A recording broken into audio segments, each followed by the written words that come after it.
Hey students, welcome to RSV Group of Schools YouTube channel. I am Umesh Bharadwaj, your science teacher, and this is our part 8 of chapter 10, Light, Reflection and Refraction. Here we will talk about the second part of this chapter, that is based on refraction of light. In earlier videos, you have learned about the concepts of reflection and construction of ray diagrams using spherical mirrors.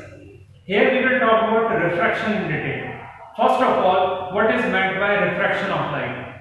So the phenomenon of change in the path or direction of a ray of light when it enters obliquely मतलब तिरछी, when it enters obliquely from one transparent medium to another. This is called refraction. Now how it is different from reflection? In reflection we had seen that it is the phenomenon of bouncing back of light in the same medium. But refraction is the phenomenon of change in the direction of a ray of light when it enters from one medium to another.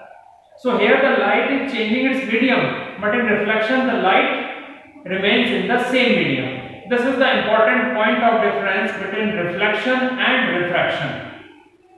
So once again, before we proceed further, the phenomenon of change in the path of a ray of light when it enters obliquely from one transparent medium to another, this is called refraction of light. Now how does the light ray changes its path? Here I have shown one diagram. This is the diagram of a glass slab, a rectangular glass slab. It is a transparent glass. It looks like a slab, so we are calling it glass slab, and it is rectangular in shape.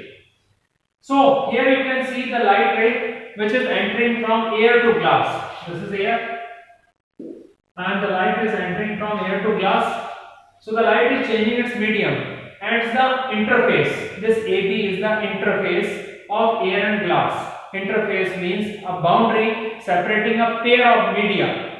Media is a plural of medium. We can call it mediums or media. So here there is a pair of media, air and glass. When the light enters from air to glass, then the medium changes and the light bends from its path. The direction of light ray changes. It would have to go like this, but it has bent and has gone like this. So this phenomenon of bending of a ray of light is called refraction in terms of physics. Now this we will discuss in detail later on. Now what happens if the light ray will not pass obliquely, or if it will go straight? If the light ray passes straight through any transparent medium, then there would be no bending or no refraction of light.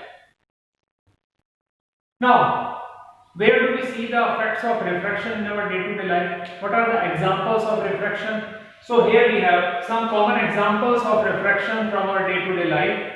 The apparent bending of pencil when immersed in water. You can take a glass tumbler, fill it with water, now immerse a pencil in it. When you immerse a pencil in it slightly obliquely, then you can see the refraction.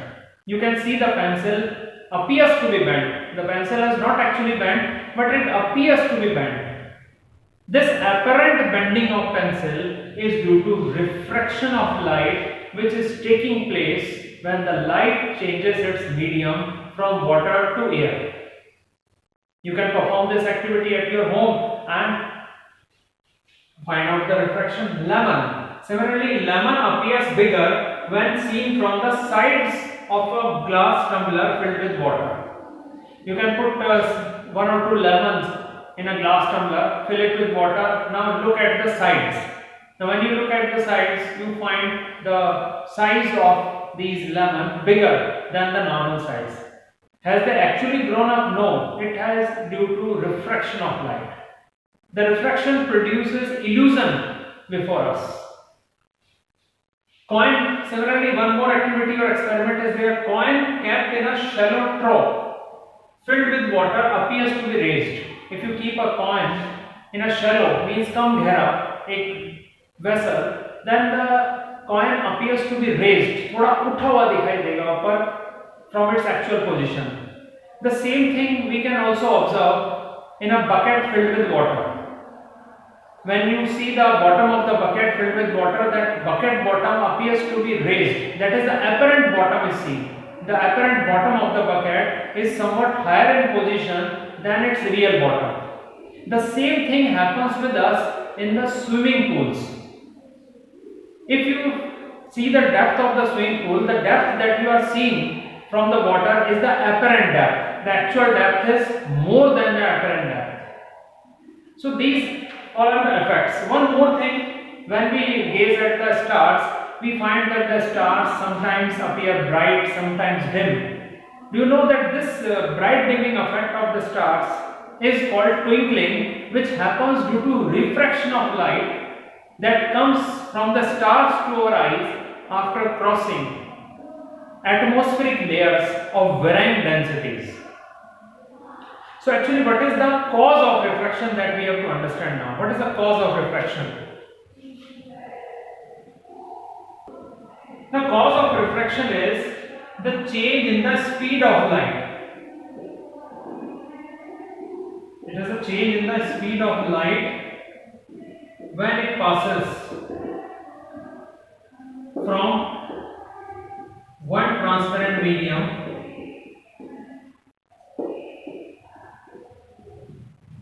to another. Now here what has happened? When the light coming through air enters into glass, then there occurs change in its speed. And when it passes from glass to air, that again change in the speed. So whenever there is a change in the speed of light on passing from one transparent medium to another, we call it refraction. It causes bending of light. Now why does the speed of light undergoes change when it enters from one medium to another? This happens due to the density of that medium. Air is less dense. So the medium, the transparent medium whose density is less, we can call it optically rarer medium. The name of that medium is optically rarer. The optically rarer medium is that medium which has less density. Now here air is optically rarer, and the glass is called optically denser medium because it has more density as compared to air. In other words, you can understand in air the particles are apart from each other. So there are large spaces between the particles, but in glass, because glass is a solid, so in solid you know that the particles are tightly packed. So in glass the particles are tightly or closely packed, hence its density is much higher as compared to air. So when the light enters from air, that is optically rarer, to glass, that is optically denser, the speed of light would decrease. And not only this, it will bend towards the normal. This is n dash normal. Normal is perpendicular to surface. This AB is the interface separating air from glass, and this is normal drawn on this surface. So when it enters from air to glass, the speed of light decreases and it will bend towards the normal. On the other side, when this light passes from glass to air, this is air. Air is present all around this glass slab. So when the light comes out of the glass into air, the speed of light again increases and it bends away from normal. Here you can see away from normal. Now, if we name these rays, then this ray PQ is called incident ray. Incident ray is the ray that is incident on the surface of the glass slab. The ray that travels inside the glass slab is called refracted ray, not reflected. This is called refracted ray because it has changed its medium.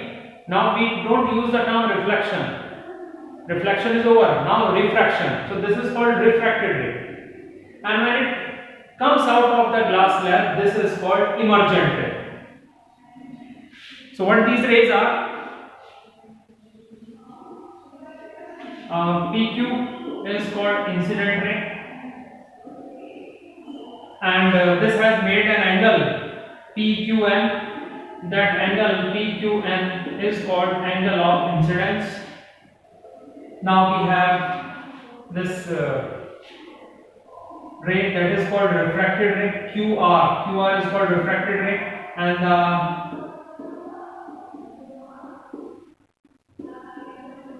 this angle n dash QR is called angle of refraction. Similarly, we are getting one more angle of refraction on the inner side, that is R and M. This Q, R and M, angle Q, R and M. This is angle of refraction. These angle of refraction can be denoted as R1 and R2. Now, this ray is called emergent ray. So we have M dash R and S, angle M dash R and S.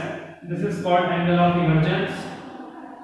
This is angle of incidence, angle of refraction 1, angle of refraction 2, angle of emergence.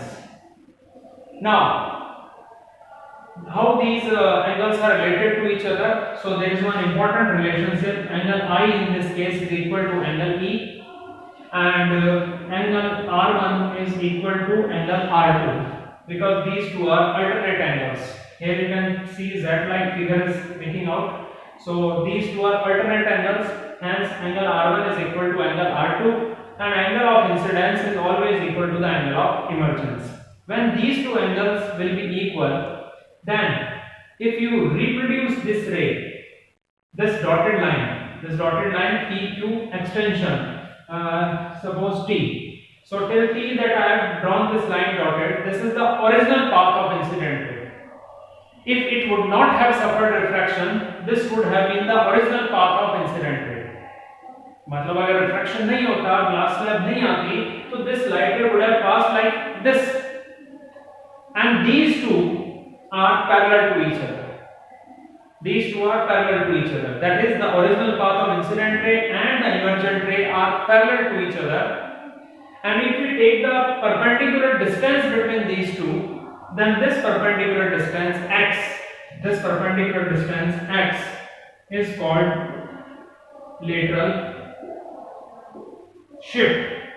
This perpendicular distance is called lateral shift or lateral displacement. Means the light ray which had to pass like this has been laterally shifted due to refraction through glass slab. Due to refraction through glass slab, it has been laterally shifted. So this phenomenon is called lateral shift. Lateral shift depends on the angle of incidence. If you increase the angle of incidence, then lateral shift would also increase. It would also depend on the thickness of glass slab. If you do experiment with a thicker glass slab, the lateral shift would be more as compared to a thin glass slab. It also depends on the wavelength of incident light. So these are all factors that affect the lateral shift or the lateral displacement. So this was all about the introduction to the refraction of light that I have discussed in this part of the video. Thank you.